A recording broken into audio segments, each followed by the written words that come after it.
I was actually on tower duty, and I had stepped outside of my tower and I heard the klaxon alarm and the incoming alert go off. And I jumped back through the doorway into the tower and I turned to grab the door to shut it, and just as I did that, the round actually exploded and it took the door off, ripped it out of my hand. I guess from what I've been told, I kind of bounced around like a ping pong ball inside of there. It wasn't until the next day or a couple days afterwards that I started realizing, man, I'm really in a lot of pain. And so I went over to the Air Force Hospital to get checked out, and that's when I got taken off of my duty and put on the desk duty after that. But it wasn't until after I got out of the service that the nightmares started coming back, and then the panic and hypervigilance. I sort of became a recluse.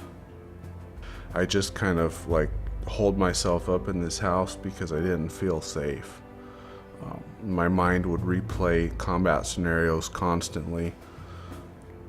It kind of like for a while things got darker and darker, but I feel like I'm coming out of that.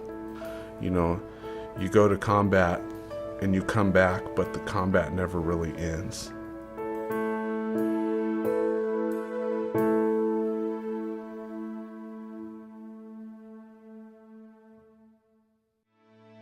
I guess they're gonna put in some low maintenance landscape that is huge for me. That makes, you know, I'm a typical guy. The way my yard looks is a point of pride for me, and I haven't been able to take care of it. I've had back issues that, you know, have made it physically difficult for me to get up there and maintain it, and for them to do that is huge.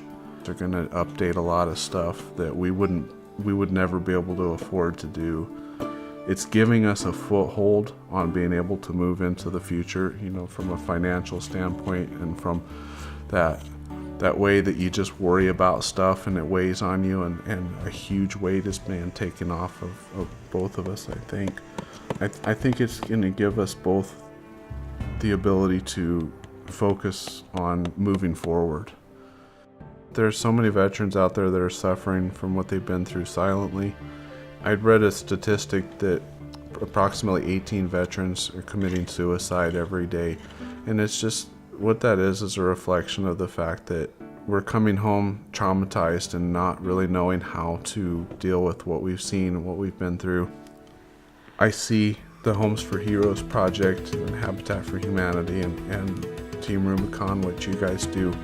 I see it sort of creating a future where veterans are gonna have a lot more hope. I'm excited to see how many lives are going to be touched down the road because of this. For me, I'm very touched that so many veterans came out to help in our home and give of their day on Veterans Day. It was just amazing that they thanked us for being able to come into our home and help us, and I feel like we should be thanking them.